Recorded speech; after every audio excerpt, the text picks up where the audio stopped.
really big news actually with the Miami game. So as we were researching, it looks like Norman Powell and Andrew Wiggins got ruled out. Jovic, I feel like he's been out mostly, so that's not a big deal. But having those two guys ruled out, now you got Hero, Mitchell, Larson, Jaime, and Bam as a projected starter. So Bam is possibly somebody that we can explore now. Um, Pretty sure his line has jumped. He was probably at like 17, 18, and now I'm pretty sure he's jumped to at least over 20, which makes sense. Do they still have Khalil Ware here? I don't think that they'll start Khalil Ware. Or they might have Jaime come off the bench. I don't know. We don't know what the lineup is gonna be. We know Bam is gonna be in it. It's probably gonna be a power forward or center. Currently he's averaging 1.22 fantasy points per minute. He's playing 30 minutes. He's averaging 38 points, 38 fantasy points total, 25% usage, 19 and a half points are his real life average. And let's see what Propfinder has for him. Probably at power forward still. Nope, they got Fintechio. They put Bam. All right, they put Bam at center. Cool. Let's see. So they're allowing 21 points. His head-to-head is 19. His average is 19 and a half. And now they want 21 and a half. See how PF is rating it.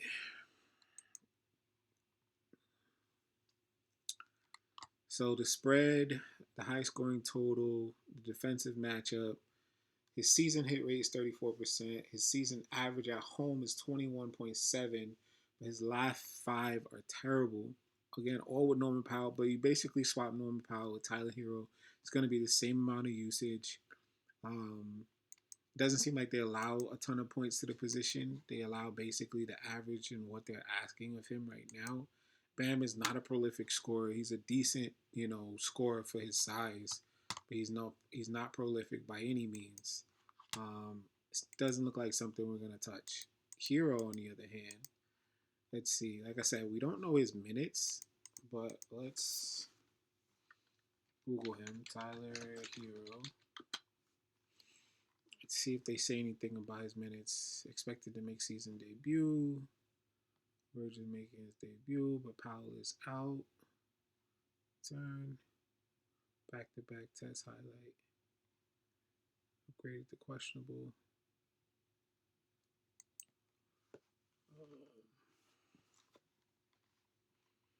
Let's see. Since this one says Powell is out, at least they're taking that into account. 17 games. Here's a turn. Golly.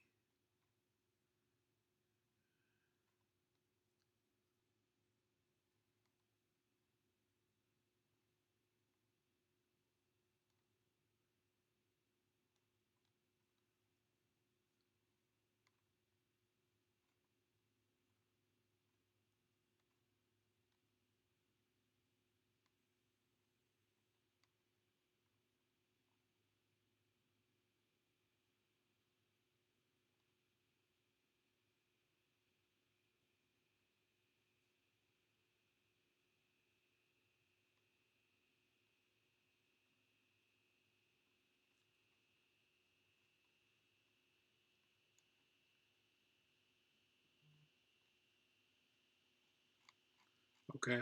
I mean, it doesn't really say anything about um, projected minutes, anything like that.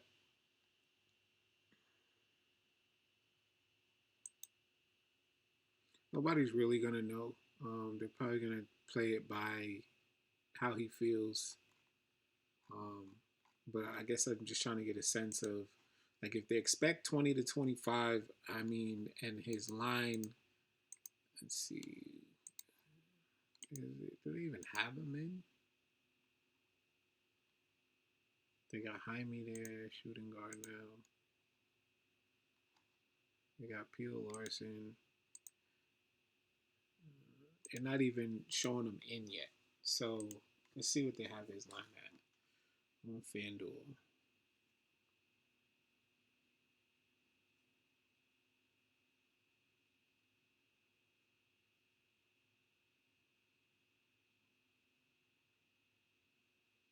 Let's see on FanDuel.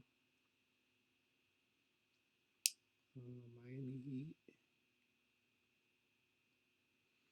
They currently have him at 17.5, which is not bad. You know, even though it's his first game back, if they give him 20 minutes, you don't have Norman Powell, you don't have Andrew Wiggins taking the ball out of his hand. I mean, they're going against the Mavs. We can see what, even though they don't have him here, I'm pretty sure they have him in research.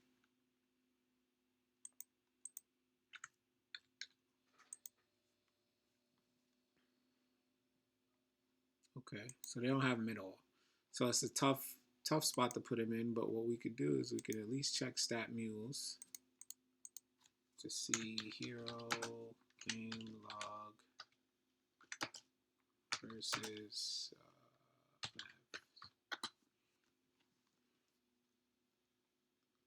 so he had 40 points against them last season. He had an 18 also against them last season. The season before, he had 16, 15, and 21. He's never had less than 29 minutes against him. I don't think he's going to play that tonight. Surprised. I won't, it's the NBA. They could do whatever they want to. Like I said, they might play it by ear, see how he feels. But 17.5, I think that it's an okay stat based off of how they do against point guards and shooting guards. Point guards, they're about middle of the road. They allow 26. Shooting guards, they allow 24.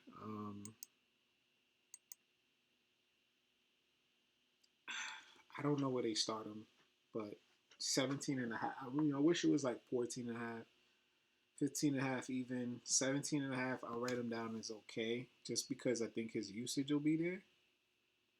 I don't think 17.5. 17.5 is not crazy. It's not hard.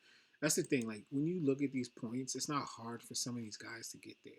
Like, based on how they play, how quick, how efficient they are. Like, 17.5 points, he can score that in the first quarter. He really can. If he comes out and he's hot, like, he could score that in the first quarter. He could really score that in the first quarter. It's crazy. Where'd they have him? They had him at shooting guard. They allowed 24, I think, to the position at shooting guard. I don't think I would pay this for him, but 18 points is not hard for Tyler Hero in general. Okay, so let's move on. I put him in the okay column for now. We got the Detroit Pistons. So we got Cade Cunningham, who's their number one player. Really, really good player. Asar Thompson, Duncan Robinson. Duncan Robinson's just a shooter. He could knock down some threes. He could probably get there, but not a prolific scorer. Tobias Harris is no longer, Tobias Harris of yesteryear. He's still serviceable when he's able to be on the court, but when you talk about what you're looking for from him, you get these games where he scores 9, right? And that's not what you need. That's not what you need. He's also coming back from injury. Same thing with Jaden Ivey coming back from injury.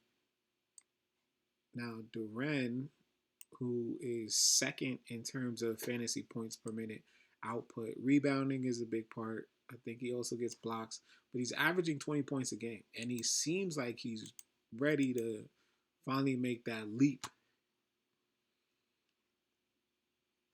I missed him. Okay, so he's middle of the road. 21.4 is what they allow. 18 is his head-to-head. 21 is his average. 19 is what they want. Let's see. His PF rating, the spread is 10. Expected high scoring. His defensive matchup is okay, like we said. His season hit rate away is 12%, though. That's very low. His season average away is only 18.4. His last 5, 22, hit rate 100. Last 10, 23, hit rate 90. These look amazing, but this looks atrocious. But that's not far off, right? 18.4. It means that he's getting enough to be right around there, but it could be these 30-point games that's carrying him. He has that 130. This is a home game. He has a 21. So maybe, like, he's settling in around that 20 points, and it's not a bad spot for him, given it should be high scoring, but he just has so many more people to compete with now. And I don't know if his minutes. See, he was playing 27 minutes and 28 minutes his last two games. 28 minutes. And I think on his season average at first, no, he's averaging 28 minutes. So he's averaging his normal. But let's see. I don't know, man. I think he's okay just because of what he's averaging, but you just gotta remember it's a center. Gotta remember it's a center, and it's not like Yoke. It's not like Anthony Davis. Like, it's not like it's just still a center, and I'm always skeptical with centers and scoring.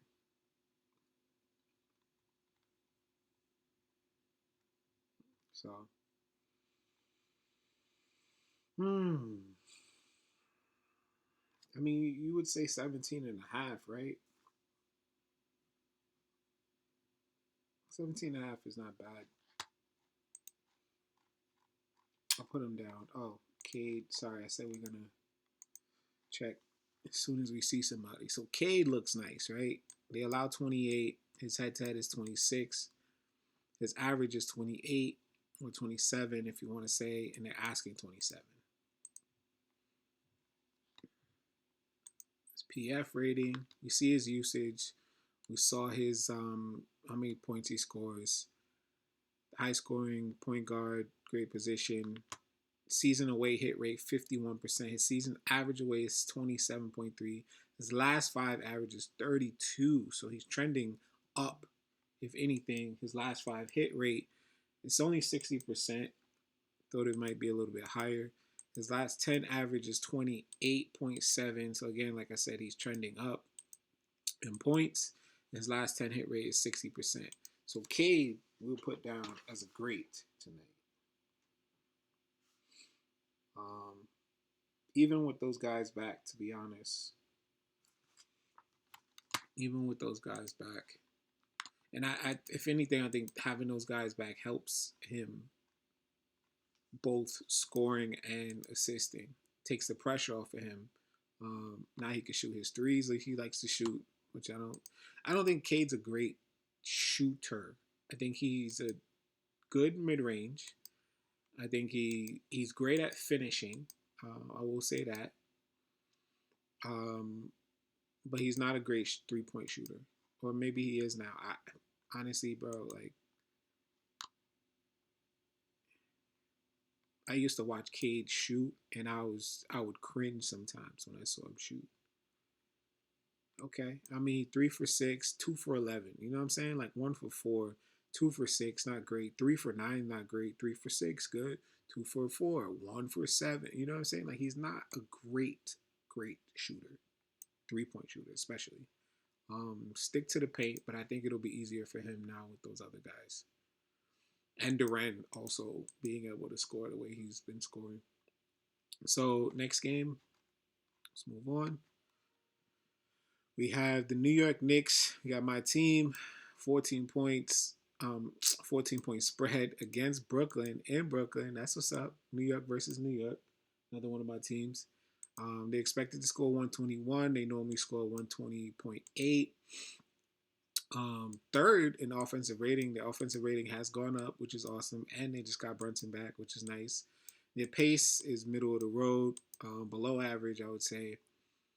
And their rebounds are excellent, excellent in rebounding. So New York Knicks, we have Jalen Brunson. I feel like he's similar to Cade, except for way less rebound, way less assists, way less consistent assists. Anyway, but scoring, he is a better scorer than Cade. 1.26 fantasy output per minute. And like I said, right away, let's check him. Jalen Brunson, he's low there, man. 23.7 is what they allow. Sorry, so you can see the Nets. 23.7. His head-to-head is only 21.3. His season average is 28.4, and they're asking 28. Now, 28 is not a lot for Brunson. The matchup is what kind of makes it a little bit scarier. He's not really going against anyone in Brooklyn, so can he get there? Absolutely. But the spread being 13, usually for the Knicks, the spread is high, it's usually telling me something. Because the Knicks are usually like within 4 or 5 of most teams. I know it's the Nets, but the Nets have been playing people hard. Like everybody is putting the Nets down. The Nets just played Toronto yesterday, and did they beat them? They may have beat them. Where can I check real quick? I'm just gonna go to the Score app to tell you guys about.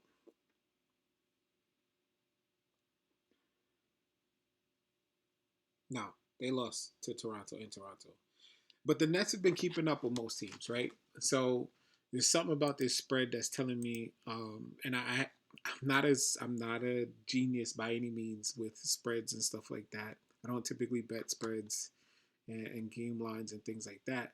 But me knowing how the Knicks have played teams, they usually play down to worse teams, and the Nets kind of play up, or vice versa. The Knicks do the same thing. When they play better teams, they usually play up. Um, but they have been terrible on the road. They've been really bad on the road. Um, so can Brunson get there? Yeah, but he has other pieces, right? They got Mikal Bridges.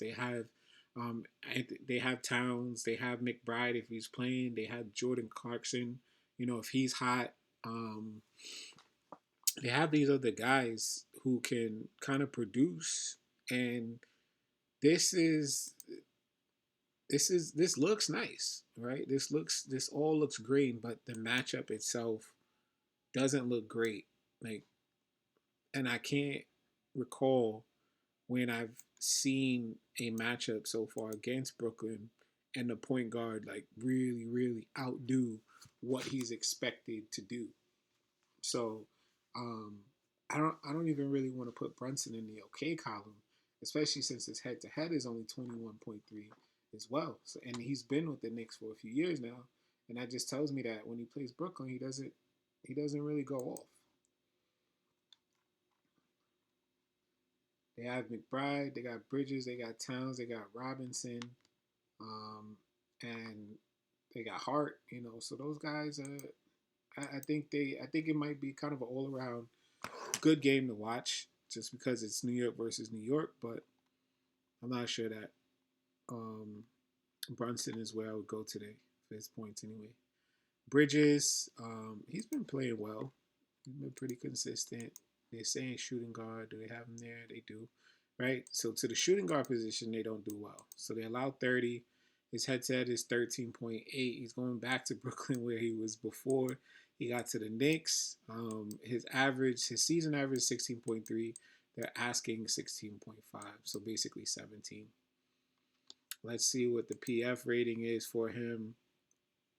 Spread is still the same. Game total, bad against the shooting guard position. His season away hit rate is 46%.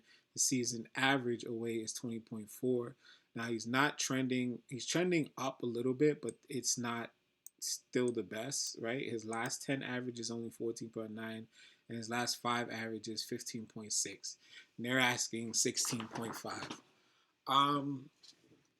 And he averages what, 14 against them or something like that against the team. I should be able to see it in here.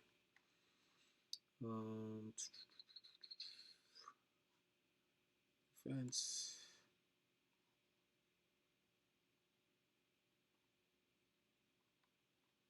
I'm not gonna spend too much time in here, but I would think that they would show me in here as well what his history against them is.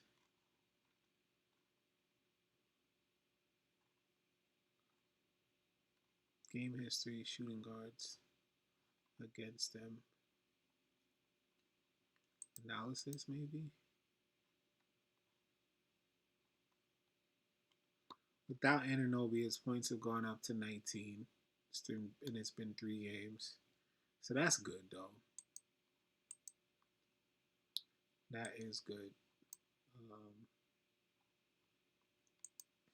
That is good.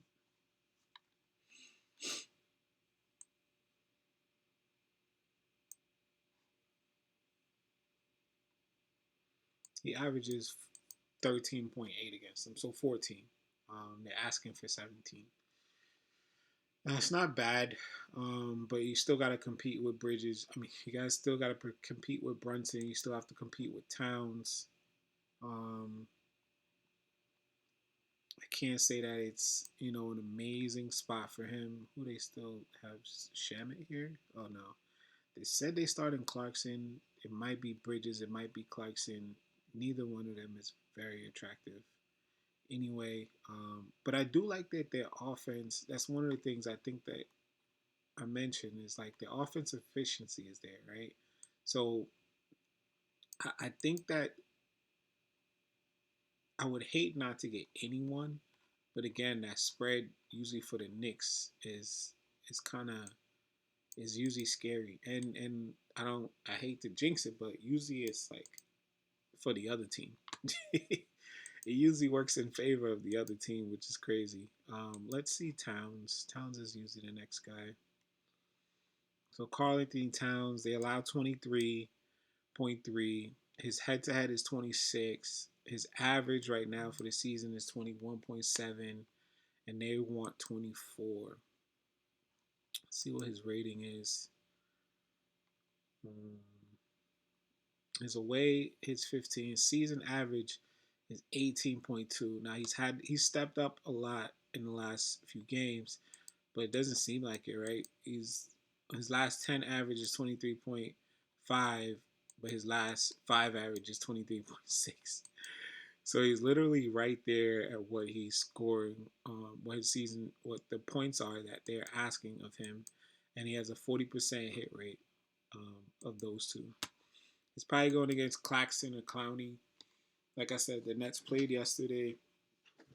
They could be a little bit tired, and then they travel back to Brooklyn. Not a far trip from Canada anyway, from Toronto. Um, and then it's Mitchell Robinson. I'm not really touching him. I hate when I'm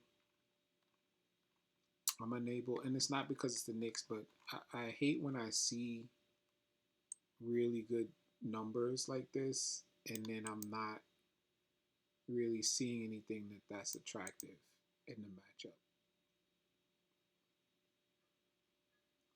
And then I start guessing, and then I don't feel good about it because I'm just like, well, did I make the right choice? But the offensive efficiency is great. If I really, really wanted to say there's one person on the Knicks team that is usually consistent, it's Brunson. But the problem is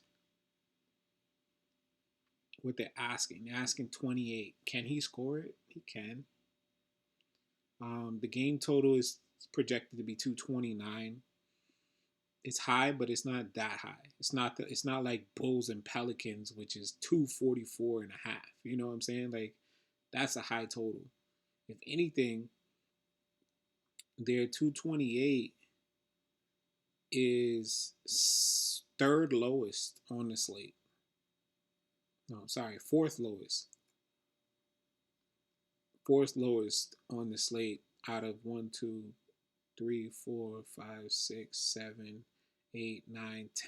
games. So 6 other games are paced to be faster than the Knicks game, is what we're saying.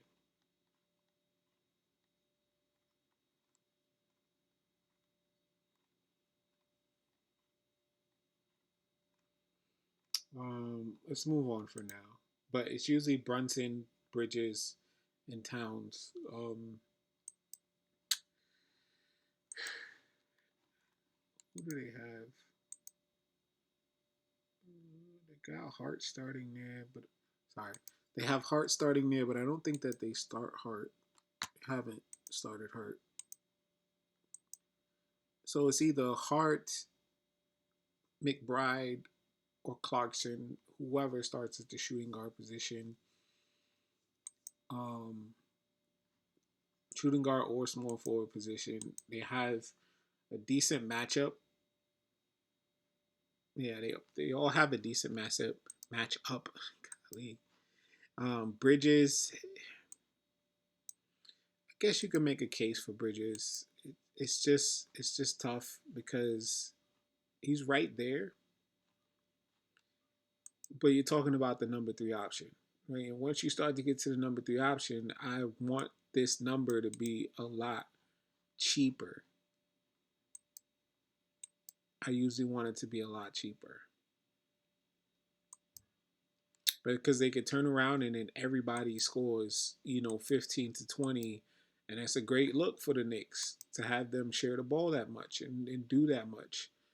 But then it's not like somebody's having 25. It's not like Bridges is going to need 18. It's not like Towns is going to need 25. So that's my issue. So I might have to skip it. The Denver Nuggets looking a little bit better, 17.5 point spread. 7.7 spread. 7.5 spread. Golly. Expected to score 120. They normally score 123.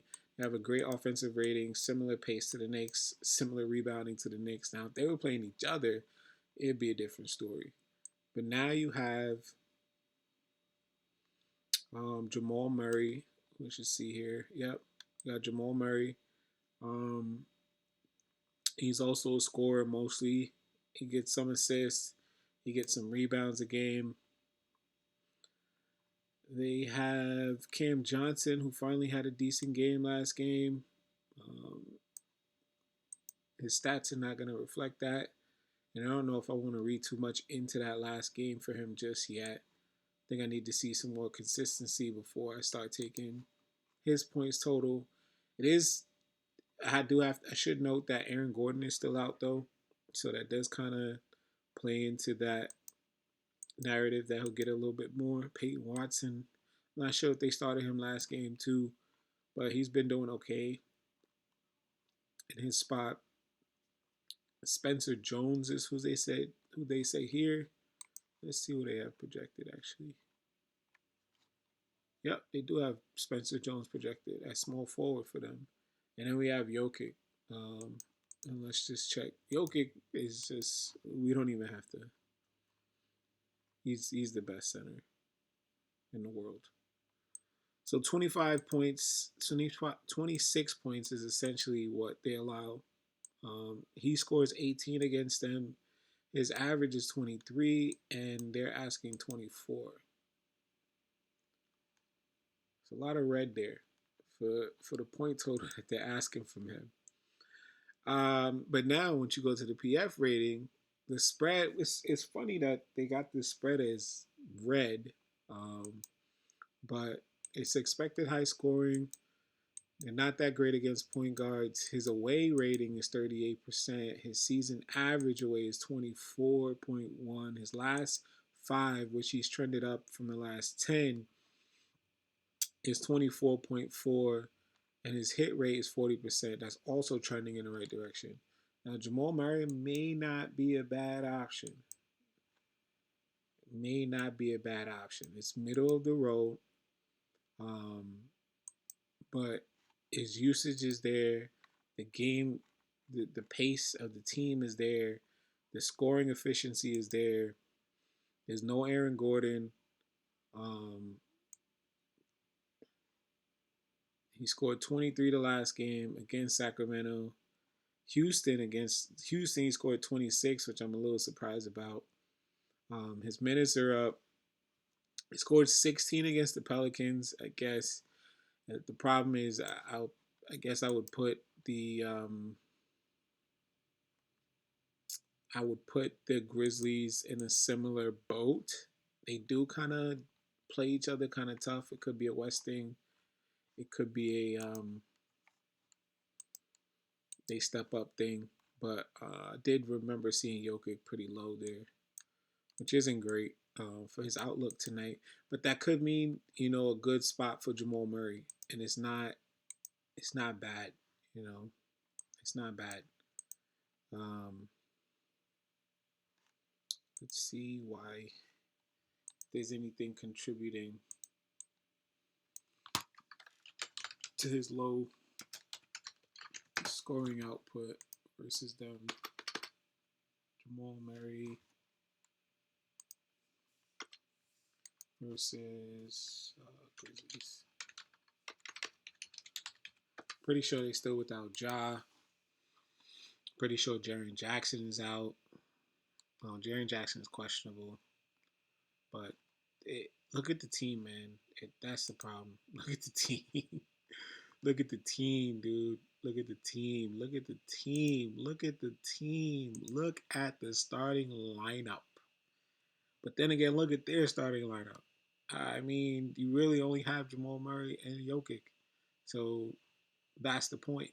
Like, so he scored 15 at home against them last year. But in 2 games before that, he scored 27 and 13 away in Memphis. It seems like he splits that total. He doesn't really score much more than 20-ish against them, though. That's the problem. That's the problem. It doesn't really score much more than 20, 22, 20, 23 against them. I guess if it was a little bit lower, 24 is, I guess, a bit of a stretch to make me comfortable with taking it. Problem is they don't really have any props for anybody else. I guess they got a prop for Cam Johnson. They got one for Peyton Watson, 12 and a half. They got one for Cam Johnson. So they allow 28. His head-to-head is 15. His average is 9.4. In his line, they want 14. In the last 3 games, he's hit it. He missed it in 1 game. His last 5 hit rate is trending up by 2.8 points in the last 10 versus the last 5, which is good. His season hit rate away is 65%. Quietly, I don't know, man. I know I said I need to see some more consistency from him, but it's not too bad. Let's take a look. It's just his usages, man. The usage is not up high at all. But I guess that's expected to be expected with playing with Jokic and Jamal Murray. It's not a bad spot. It's not a bad spot. They have the offensive efficiency. He's trending up. The only other person would be Jamal Murray, who's kind of at the bottom of that barrel.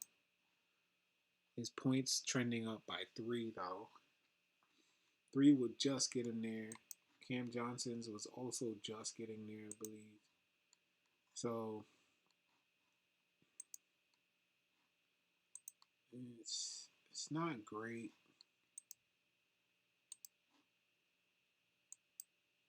Like I said, once I turn around and I look at the slip and I'm like, yo, I got Cam Johnson. Once I turn around and I look at the slip and I'm like, yo, I got Cam Johnson in there. Like, is that really okay? And I'm not sure that it is. I'm not sure that it is. So let's keep moving. Let's keep moving, y'all. We got the Cleveland Cavaliers, another great team. Close spread. They both played yesterday. 120. Garland's probably going to sit out due to injury management. They score 119, so they're right on par. The offensive rating is 14. The pace is 8. The rebound percentage is 17. They should have, I don't know, is Garland projected in the starting lineup? No. Yeah, he should be out. Yeah. Injury load management, I'm sure. Right now, they really only have Mitchell and Mobley. I mean, Tyson can play. Tyson can play. Tyson showed us last season. Lonzo Ball should be here, but either way, we'll skip the point guard position. We're going to be looking at Donovan Mitchell. He is their best player. His averages have gone up. He's been balling out for them. Where is he? Golly, why did he have to be at the bottom, dude? So they allow 20.3. His head-to-head is 24.8. His season average is 30.8. And his line is 30.5. Golly, he had to be at the bottom, didn't he? He had to be at the bottom. Gosh. Let's see his PF rating, though. The spread is 2, which is great. Expected high scoring. They're really good against point guards or shooting. They're really good against shooting guards. I think RJ Barrett's out, though. I think he was their shooting guard. His away season hit rate is only 30%. His away season average is only 28 points. But in the last 5 and the last 10, he's been hitting that. No Darius Garland. No Jared Allen. Hold on 1 second.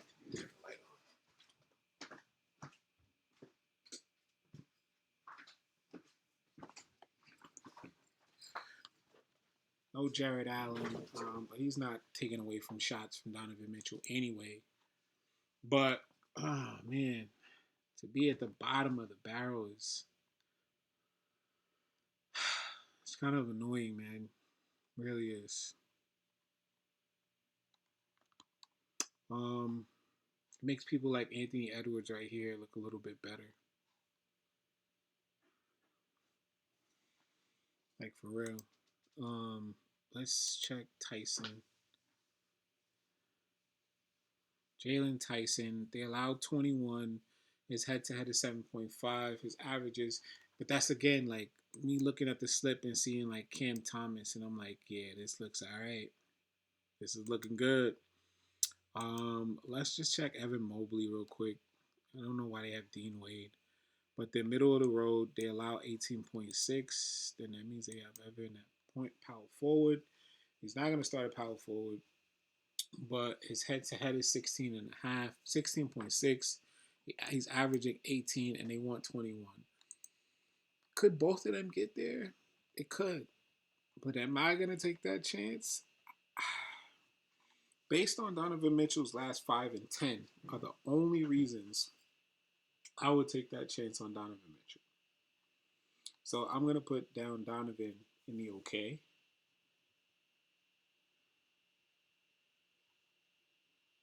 At 30 and a half. But it's a lot. It's a lot. It is a lot for him. It's a lot. Especially for a team that doesn't allow that much to the position. But again, like I said, it's going to be RJ Barrett's out, and I'm pretty sure that's who has been defending the shooting guard for them. And with him out, I think it kind of changes there. Now you got Grady Dick on him. Ingram's not a great defender. Quickly can probably get in his face. Scotty Barnes is a good defender. But somebody has to score for them. They both played yesterday. Maybe a little bit more of sloppy play, possibly, but I think that Donovan, if anybody would do it, it'd be Donovan. So that's why I put him in the okay column for now. Next, we have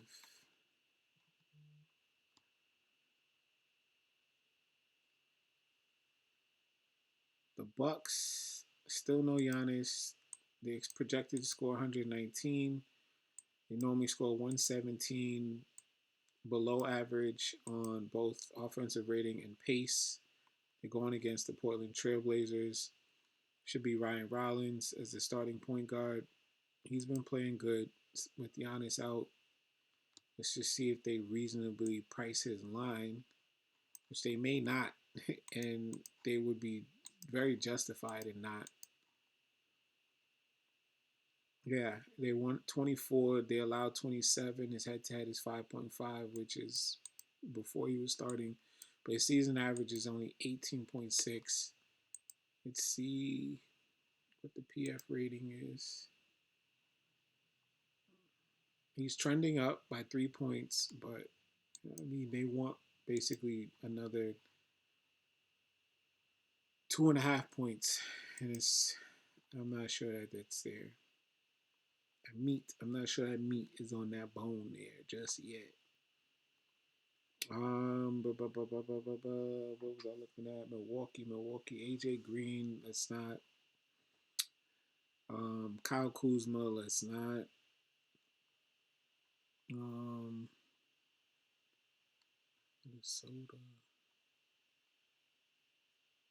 Minnesota. Milwaukee. Sorry. Bobby Portis started last game. Let's check Bobby Portis. He might be still good play. Bobby Portis, they're allowing 23. He has 9 against them. The season average is 10.8. And his line, again, I believe it was last game, 15.5. As you can see, his last 2 games without Giannis. Let's just go to the analysis real quick. So his games without Giannis, he jumps up to 15.8. And without all, it's about 17. So Torian Prince is out for the season. I don't know if they know when Porter's coming back. The other thing is they do have Cole Anthony though, and it seems like he's playing all right. His last 5 averages around 13.6. His season average is around 11.4. This doesn't. I feel like this doesn't really do him justice with the 4 games without Giannis at 15.8 seems a little bit more accurate. They're asking 15.5. He only averages 9 against them. Pretty sure he doesn't play a lot when they play. Bobby Portis.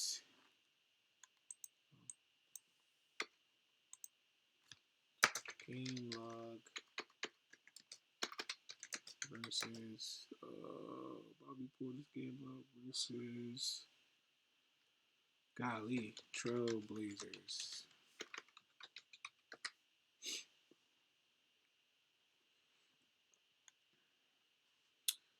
When he averages 26 minutes, he had 9.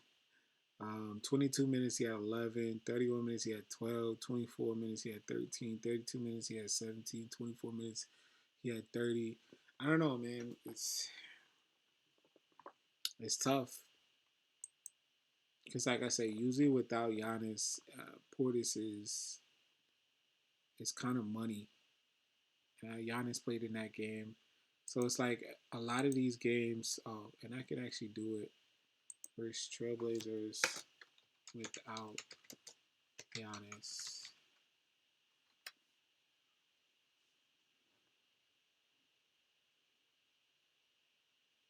$17 was his last game against them. Let's just see Bobby Porter's game log without Giannis. Let's see, without Giannis let's say last season. Say that. How about that? Mm.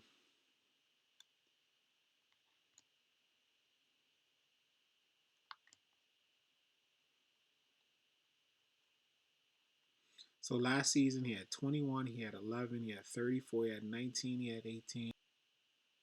These are some duds. I think these two teams were looking for blood at that time without Giannis. But without Giannis, he's pretty good, right? He's right around that 15 and a half, 15 something average. So I like Portis tonight. They allow 23. His averages get bumped as we saw without Giannis in, and I'm pretty sure his usage has to be higher as well in order for him to get there. He got there in the last two games. His usage is 17. That wasn't great, and his usage was 20, which was also wasn't that great. His minutes were also down. I don't know. They didn't really play them the second half of last game, which to not even give them a chance. Something. Milwaukee's just a weird team, man. I like them, but they're just a weird. They function very weird. The coaching staff plays them very weird, scattered blocks. But whew, like when Giannis is out, man, like somebody has to play, right? And I guess right now that's Ryan Rollins. But the problem is there a problem? No, he's in a really good spot. He's in a really good spot. Let's check his PF rating. He's hit it 60% in the last five. His average, like I said, jumped about 2 points. His last 10 hit rate is 40%. But now playing without Giannis, he's going up to 28. He's averaging 28 points.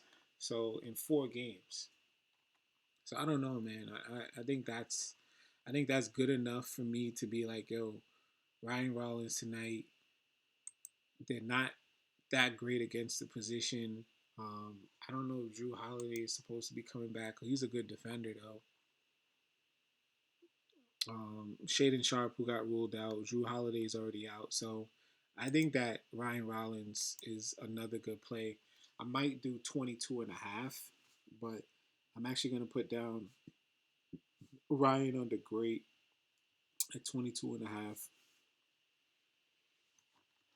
because we see his averages um, without Giannis, and it just makes sense. It makes sense for him. Before we go for Portis at 15 and a half, and we don't know if they're going to give him the minutes. So we got the Pelicans. They're terrible in pace. They're terrible in offensive rating. They only normally score 108. I think it's just because they're playing the Bulls that they're projected to score 118. Jeremiah Fears, he's been pretty consistent. He did let me down last game, but he's playing around 30 minutes. His usage is around 20 something. They usually only ask about 15 to 16 points for him. And where is he? Same thing. So they're allowing 26. He hasn't played them yet. He's a rookie, I believe. He averages 15.4 in the season. His line is 16 and a half. Let's see what the rating is. And it's a good rating, man. I mean, the blowout potential is not pretty high, but it is projected to be a high scoring game, which is what you want. They're about middle of the road for the point guard matchup. His season hit rate at home is only 33%, though. The season average at home is only 14.2 points. His last 5 and his last 10, though, he has averaged that and more, or a little bit more than that. In his last 5, he's averaging a few more. And he's trending in the right direction, which I like. I was a little disappointed that he didn't do it against ATL, but he was going up against Dyson Daniels and Nikhil Alexander Walker, who are decent defenders, lengthy defenders. Giddy is okay as a defender. I wouldn't say that he's amazing. Um, it also depends on how much they ask Giddy to do, but the fact that they're allowing 26 to the position, Fears has a good usage. I think that Fears is okay, and I say that because I don't know. They want 16 and a half. If he was at like 14 and a half, I probably would smash that button on him. Let's see. Now, too. So these are a couple of guys who I think are going to take away from Fears. Production. So I'll put Fears in the okay column, 16 and a half. I wish it was a little bit lower.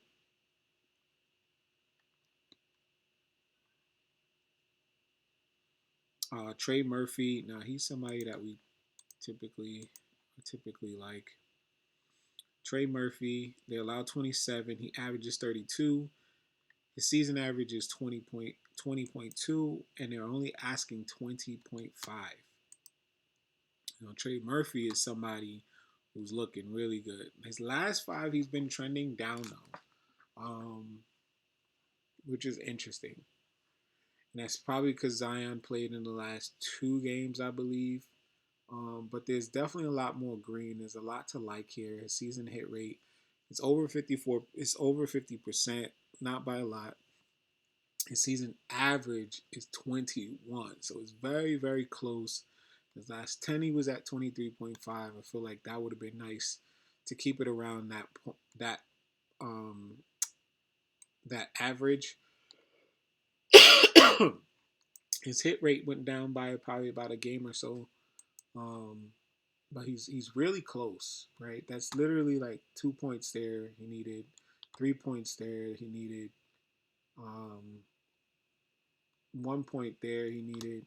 So he's right on the cusp, and I think that it's a good game against Chicago. And this right here tells me that it is because he clearly likes to play against Chicago. If he's averaging 32, I doubt he's only played them one time. Um, but even if he did, he had 32 against them. I like that. I like that because he's definitely like the second option at least right now. Um, so let's say Trey for 20 and a half. I feel like I want to take that chance on him just because of the game, the pace, and everything.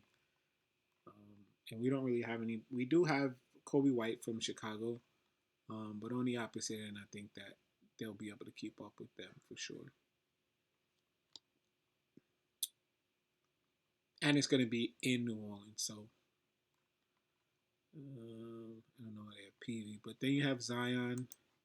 We took Zion. He just got there for us last game, I believe. Let's see where he's ranked. So they allowed 23 and a half. He averages 21 against them. His season average is 21.4. And his line is 24 and a half. I really wish it was around that 20 because that's what it looks like he's hitting consistently. His last five average is going down. He just came back from injury, I will say that. He averages 20.5 at home, though.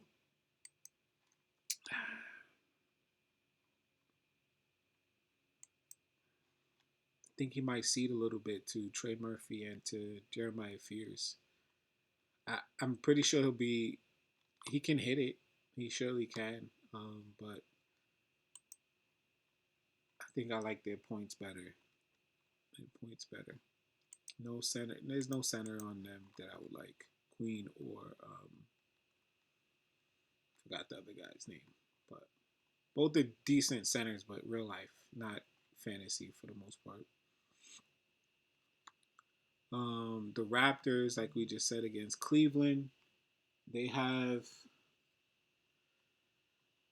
a good offensive rating. They have an above average pace. Their rebound percentage is kind of low. Projected to score 117, like I said, going against the Cavs. They got Emmanuel quickly. Let's see where he's ranked.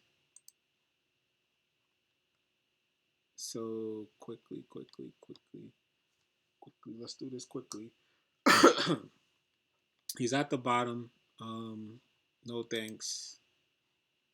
RJ Barrett's supposed to be out, so they're supposed to be starting Grady Dick. Says Brandon Ingram here. Should be Grady Dick.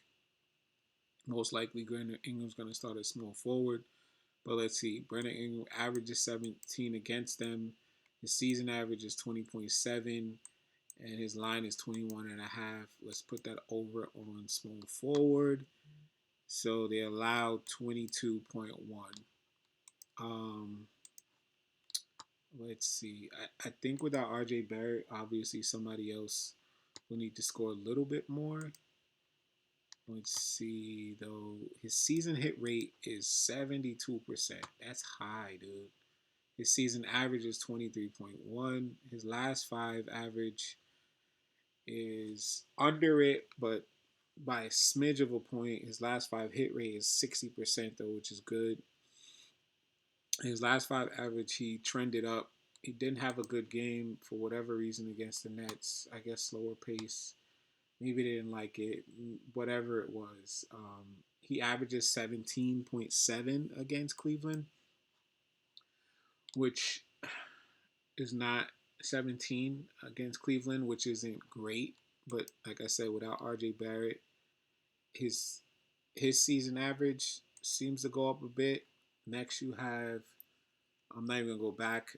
Scotty Barnes at power forward. So this is actually a pretty good one. I like. They allow 26. His head to head is 20. He's averaging 19.3. His line is 19.5. And like I said, without RJ Barrett, someone else has to score. Quickly is not in the best position against their point guard and against Lonzo Ball. His points are trending down in his last five. However, his home season average is 20.9. His season hit rate is 44%, and all that green up there. Now, this trended down a bit. Not sure why. I mean, Scotty Barnes isn't a prolific scorer either. He's another Swiss Army knife kind of guy. But 20 points doesn't seem impossible for him, especially since he's averaging 19.3. I also like Brandon Ingram's points as well, although he's only averaging 17 against them. And he'd probably be in the small forward position where they allow 22. But Barnes is in a much better position wise, so I think Barnes is going to be our pick. I think they have the offensive rating, they have a decent pace. Yeah, they're going up against the Cavs, but both of them, like I said, played last night. Should be a little bit more back and forth, a couple missed shots. And it should be a decent game for them because Toronto's playing well. The Trailblazers slated to score 117, 18 offensive rating, third in pace, which is awesome. The Trailblazers, they've started Denny at point guard. So let's see if Propfinder is also following that trend with Denny at point guard for the Portland Trailblazers. This is one thing I don't like about Propfinder sometimes is they don't update quickly, and if they even if you're just taking those projected lineups from some of those sites like RotoWire or Roto Grinders, who seems to be on par kind of with RotoWire, I think that it would be a lot better. Let's just do a refresh. Maybe they changed it, but I don't know.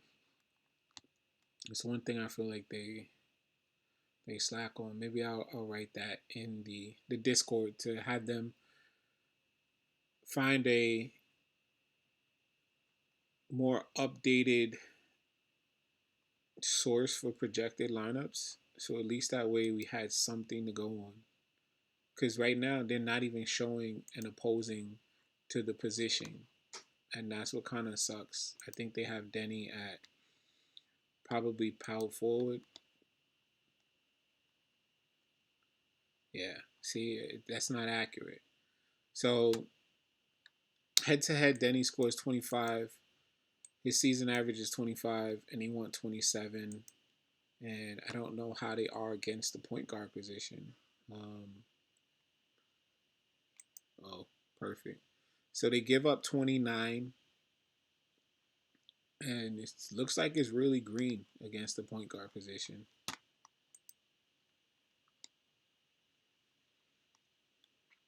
But his season hit rate for this is 19.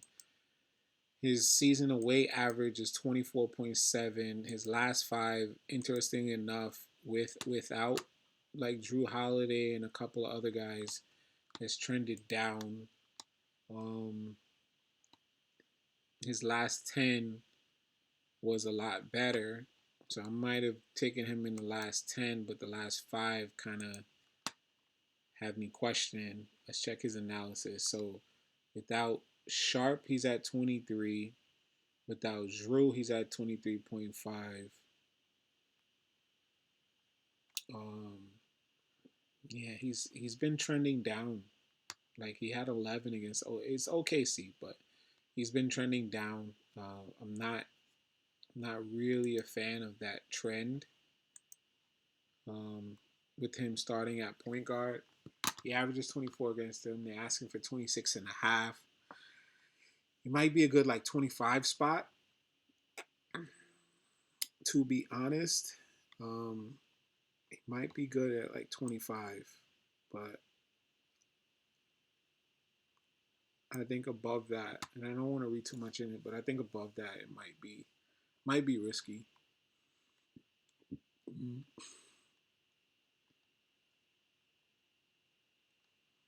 might be risky. Let's see who else we have. Cisco, and they don't right now because all those guys are out. They don't have the best lineup. You got Jeremy Grant, who's should be, I hate to retire people, but on his way somewhere else. Cisco, I don't know. Is this guy good? I'm just gonna be honest. I don't even look at him because look, they don't even have a line for him.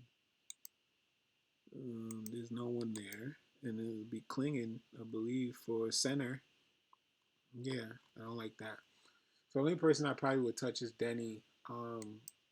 Like maybe Jeremy Grant, but it's not the best. He's not the best option, right? It's like okay, let's just go to the next game. Like I said, once we start getting to these yellow games, it starts to get a little dicey. The Rockets versus Phoenix, usually a decent matchup, right? Because they're only 5.5 points favorites. KD is going back to Phoenix to play in there for the first time. Offensive rating first, rebounding first. Their pace is trash. You have Amin Thompson, who finally had a good scoring game last game at 22.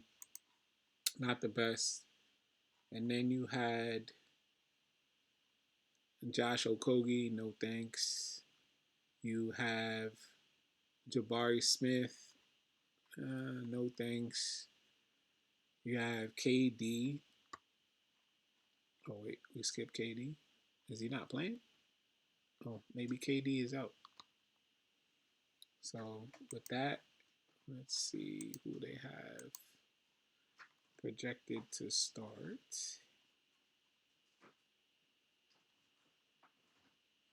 For the Houston Rockets.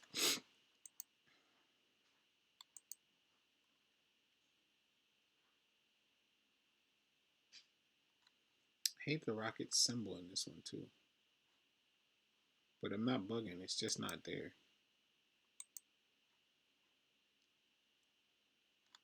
Jabari Smith is at power forward. And Thompson, I'm sure, is at point guard.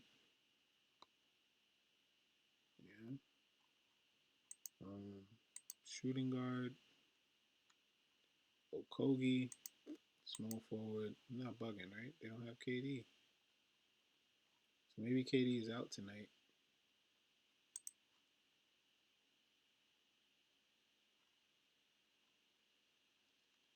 Yep, KD is out tonight. So Jabari Smith, Şengün, Steven Adams probably start at center. Let's see where they are with those power forward and center positions. So if Şengün started here, they would allow 19 put it to the position. If Şengün starts at center, they allow 19.6 to the position. They want 24. I don't know that I'm targeting Houston tonight, and they are very inconsistent when it comes to their scoring output sometimes. So I'm gonna just skip that one. Let's check out the Dallas Mavericks real quick because they do have a great pace, and then their spread is not bad against the Miami Heat, who are missing a lot of pieces tonight too. I think I put Hero in the okay position. Like now that I'm thinking about it, again, like I don't think that that's bad for Tyler Hero. Even if he plays 20 minutes, I think that he can score 18. It's not hard for him. Not for the usage that he should have anyway. Let's see. Well, I said Dallas Mavericks, right? We have Brandon Williams, I believe, is the point guard. He finally had a bounce back game last game. Points wise, he had 18. His last few games, he's shooting double digits, but his last few games he's been kind of down on the point side. Let's check him out though. Another guy that I'm just like, oh, I got Brandon Williams in my slip tonight. Yeah, that's great. So not really. Max Christie, guess he's doing a little bit better, but not really. Cooper Flag, he's stepped it up a bit. See if they got him at shooting guard. Should have him at small forward too. But they don't allow a lot to the position, so I'm not gonna really touch that. PJ Washington, assuming he's healthy and playing. Power forward. Middle of the road. So they allow 24. His head to head is 21. His season average is 15. And his line is 17. There's a lot of red there, PJ Washington. A lot of red. I like PJ Washington as a player. He's trending in the right direction as far as points, but his season average away is only 15.2. He hasn't had a great season, as you can see here, production wise, and I'm not sure why. So I don't want PJ Washington being the reason that our slip loses tonight. So I'm not going to touch him. And then Gafford or Lively, I'm not going to touch either. They'll probably start Lively since I don't think he's hurt, but just managing his injury. Then you have the Kings versus Minnesota. We do like Minnesota side, so why not start with the Kings? We should have Westbrook. I'm just going to start from here. Westbrook, they allow 28. His head-to-head is 12.6. His season average is 14.1, and they're asking 14. So not bad for Westbrook. It's just his inconsistency, as you guys can see. Now, Sabonis is out, so that is a thing.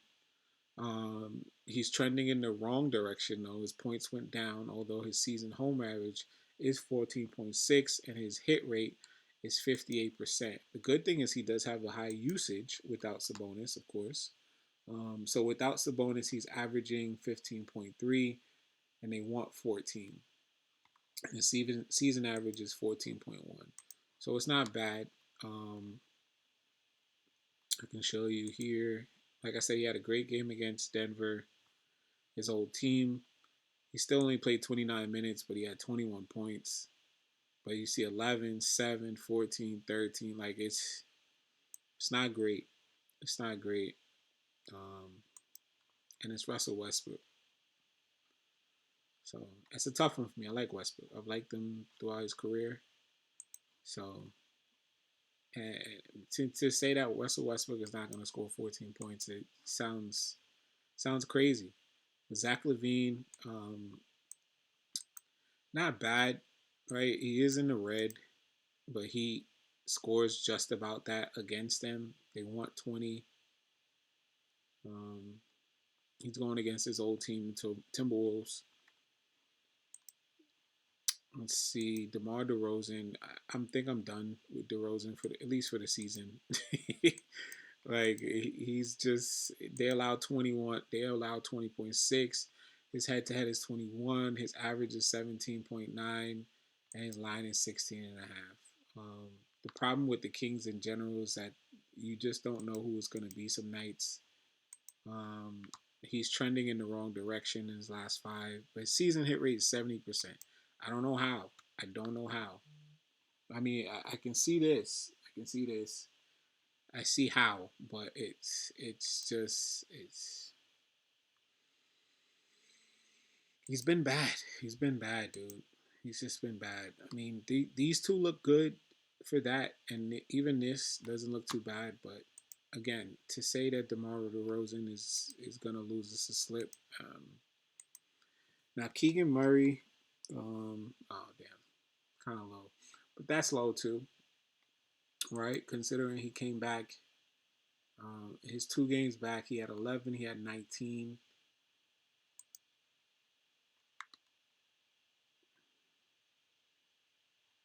So they have him at an average of 15, right? Obviously, in 2 games. Season hit rate is 50% at home. But they are good against power forwards,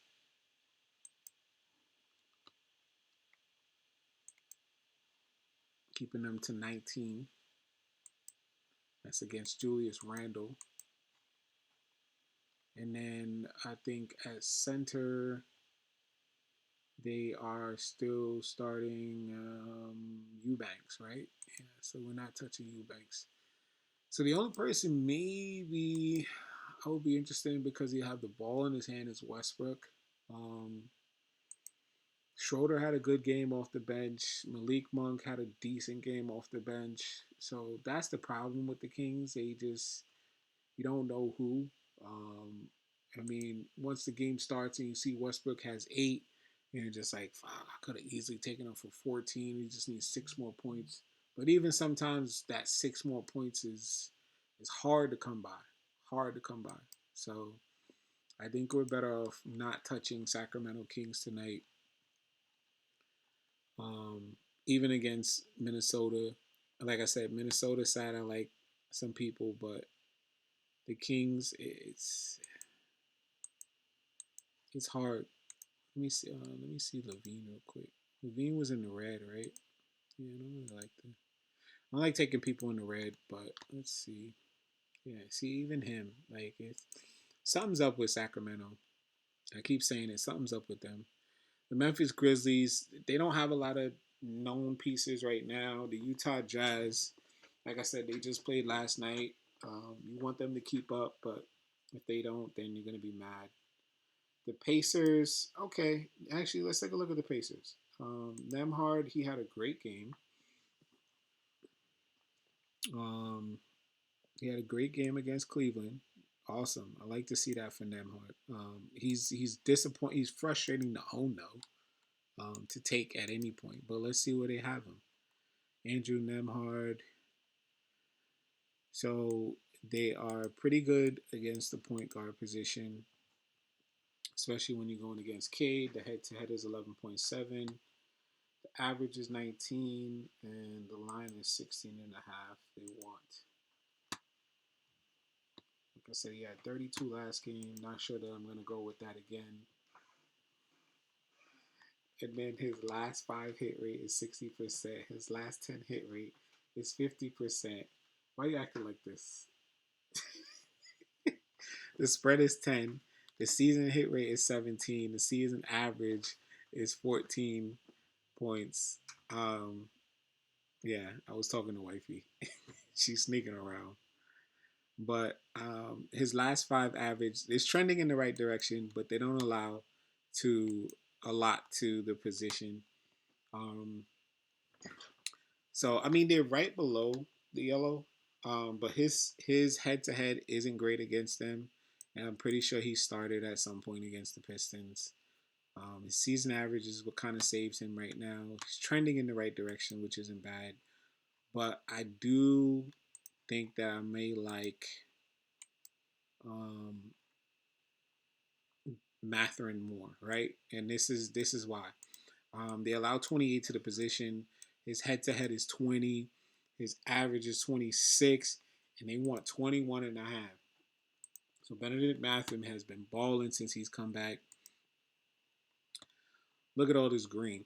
80% in the last 5. He's trending in the right direction, even though his points haven't really gone up. His season average at home is 30. I think Benedict Mathurin is perfect for us tonight. I'd even go crazy to say Mathurin for 25, but 21 and a half is awesome. I'm taking that all day. And we let's just look at Pascal Siakam, who's the next guy. Um, they allow 24. His head-to-head is 26. His average for the season is 24.8. His line is 22.5. Let's see. He's also in a good position. His last 5 is trending up. It's only 0.3, but for Siakam, that's a lot. His season average at home is 26. They only want 22.5.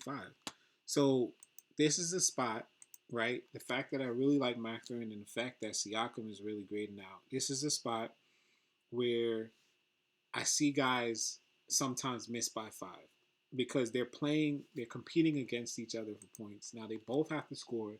Now Nembhard is also trending in the right direction, which is why I think that the game might stay close.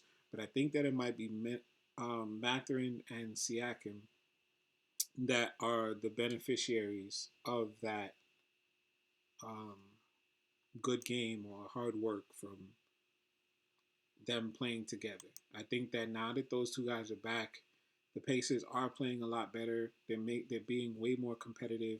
But in this situation, this is where I've had myself miss, 2 really nice parlays by 1 or 2 points. And I think I get excited about the fact that they can score that and they have been scoring that together. Um, but it gets scary because, like I said, one of them kind of ends up being the main beneficiary. So what I think I would do is I'm gonna take. See, I hate having different parlays and straights. So I'm gonna take Matherin for 20.5, so basically 21, and I'm gonna take Siakam for 21.5, so basically 22. So I'm gonna go 1 point under what they ask for them tonight. See if that helps us. See if that helps us take down a big one. Let's see. Who else do we have? We got Phoenix. Phoenix is pretty inconsistent. Devin Booker's not playing well. And they don't really have any expectation to have Jalen Green back. I don't think anytime soon. And then the Nets are the Nets. Like I said, they're playing the Knicks. The only person that I'm thinking about possibly is Michael Porter Jr. He is on a back-to-back. He played a good amount of minutes yesterday, I believe. He's in a great spot, right? They allow 23 to the position. His head-to-head is 17. Season average is 24.9, and they're asking 25. The Knicks do a good job at focusing on one player sometimes, which they might be able to do against Michael Porter. But look at all this green. Sheesh. His season hit rate at home is only 16% though, so that's really low. Really, really, really low. Really low. I think that's the lowest of anybody that I've written down. Um, so if they manage to keep him under that, um, I wouldn't be surprised. I think I may just take a straight on him. I don't think I'm gonna add him to a parlay. Let's see how many people do you have right now? 1, 2, 3, 4, 5, 6, 7, 8, 9. I think I like 9. I like a 9 parlay. I like a 9 parlay. I do like a 9 parlay, and I think that's where we're gonna keep it. So a recap right now, guys. Under the great column, we have Curry at 28.5. We have Randall at 22.5. We have Kobe White at 21.5. Sorry, let me say their full name. We have Stephen Curry for the Warriors at 28.5. We have Julius Randle for the Timberwolves at 22.5. We have Kobe White for the Bulls at 21.5. We have Cade Cunningham for the Pistons at 26.5. We have Ryan Rollins for the Bucks at 22.5. We have Trey Murphy for the Pelicans at 20.5. We have Scotty Barnes for the Raptors at 19.5. We have Benedict Mathurin for the Pacers at 20.5. And Pascal Siakam for the Pacers as well at 21.5. Now, those are all the guys that I have under the great column. Like I said, Michael Porter is looking really juicy here. His season hit rate at home being at 16% is the only thing that kind of scares me off of him. But against the Knicks, they do give up the points. And I don't know. If they put Josh Hart in and he goes on Michael Porter, maybe he could end up being he could end up locking down Michael Porter. But other than that, I don't think the Nets have a great team. He's similar to Denny, where I think Denny's trends aren't what you want, and Porter's numbers are what you want at 27, and they suck against the position. Man, like I said, I guess if I who's the weakest link from that parlay? If anyone's the weakest link, I would say it would be Ryan Rollins because he would probably be the one person that you would be like, why did I take Ryan Rollins for 23 points? Right? Because although he doesn't have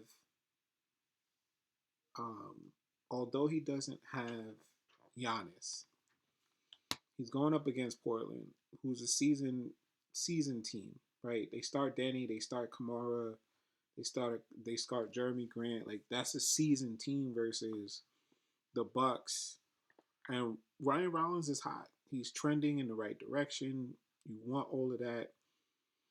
But then you look at somebody like Michael Porter Jr., right, who kind of has a proven track record, or even Anthony Edwards, who I had under the OK column, and you're just like, well, maybe I should replace Ryan Rollins at 22 and a half with Anthony Edwards at 28 and a half, right? Of all people, who's going to probably get there? Probably be Anthony Edwards, right? And we liked a lot of people on Minnesota because clearly that should be a good spot for them.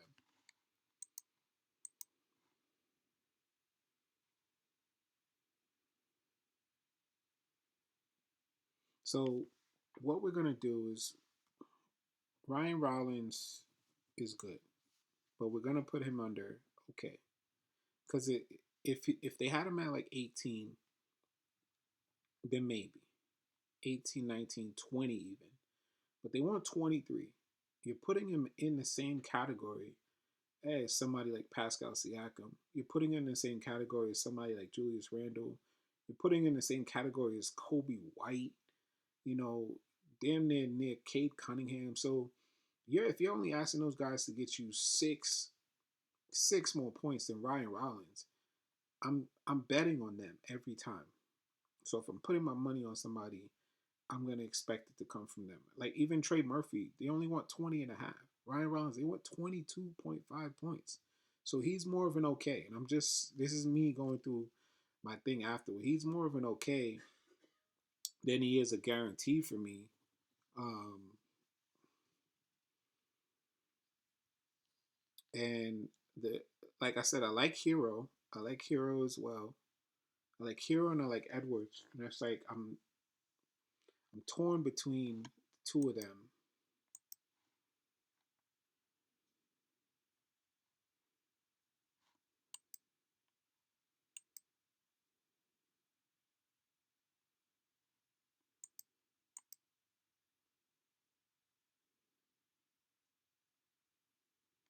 I'm torn between the two of them.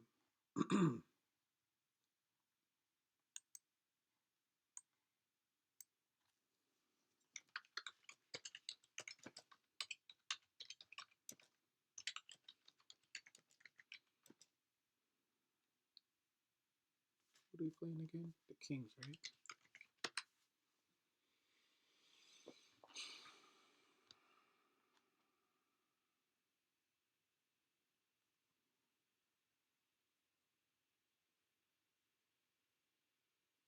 Shouldn't be that torn. Not with these stats, man. Not with these stats. And him just scoring 40 points the last game. And Tyler Hero's just coming back. I mean, it's more about what I want versus what makes sense.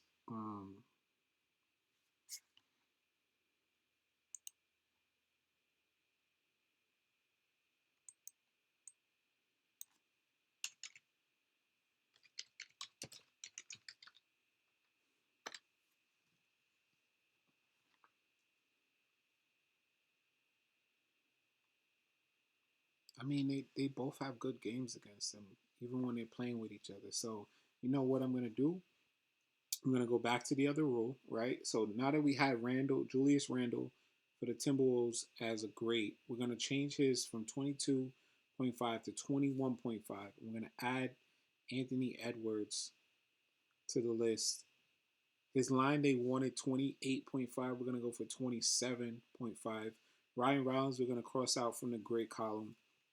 We're going to put Ryan Rollins under the okay column. So just to recap for the great column, just real quick, last names only, point totals again. Curry, 28.5. Randall, 21.5. Kobe White, 21.5. Cunningham, 26.5. Murphy, 20.5. Barnes, 19.5. And that's Scotty Barnes. Mathurin, 20.5. Siakam, 21.5. Edwards, 27.5. Down to the okay column, we have a couple of people, and this is the lineup where I like to look and see if I can find 10 to 15 to maybe 20-point guys who are in decent spots but may have the ability to shine tonight, right? So DiVincenzo, we're gonna do they want 12 and a half. I feel like he's like a good 10-point guy. Jaden McDaniels, I think that he's a good 10-point guy. Tyler Hero, I think that he should be 15 to 20, to be honest. Duren, I think he's a good 15-point guy. Donovan Mitchell, I think he'll be a good 25-point guy tonight. Jeremiah Fears, I think he's a good 15-point guy. Michael Porter Jr., I think he's a good 20-point guy. And Ryan Rollins, I think he's a good 20-point guy. So that's going to be that's going to be my chance lineup for guys that I wrote down who were okay tonight, and just going to take a chance and see if that lineup also does well.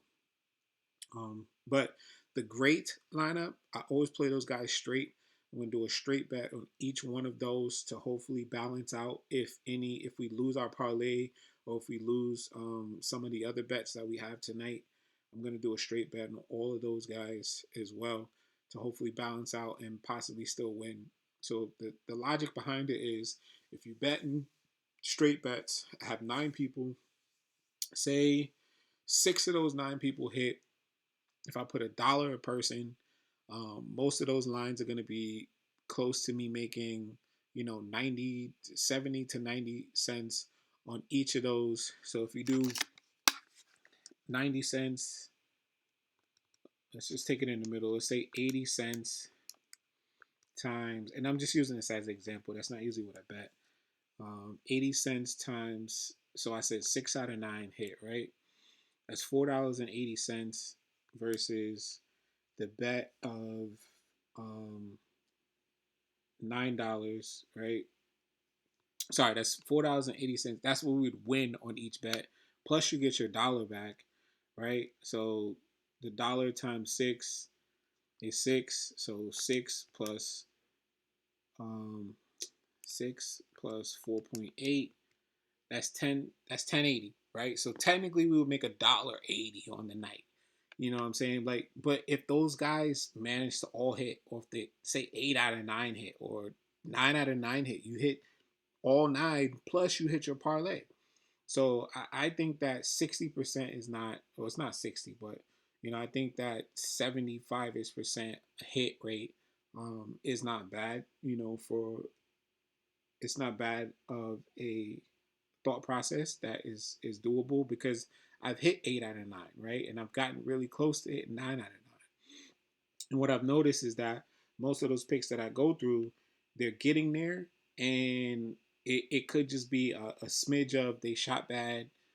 So I know that eventually one of these nights, the really big parlay is going to hit, but I'm playing those great guys straight. Like I said, I'm gonna put a couple bucks on each one of those, a decent amount on the parlay as well, and then the okay guys, I'm just gonna do a quick lineup with them. I'll probably put what I normally would put on my straight, and then just try to build the bankroll, and then I'll just get back to you guys. I'll put the picks also in the bottom of the comment section on YouTube, as well as I'll post them on X, which is Twitter, um, under Hollawood X. At Hollawood X is the name on Twitter. Follow over there as well. Like and subscribe to this video. Deuces. Hopefully, I'll be able to make a video tomorrow, but I will be at my business in the store. So it might be a little difficult. Maybe I'll try to make one early in the morning, do a follow up later in the evening, and actually post a lineup. But either way, thanks for joining. Hope you guys enjoyed the video. Please leave a comment, feedback, whatever it may be, and I'll see you on the next one.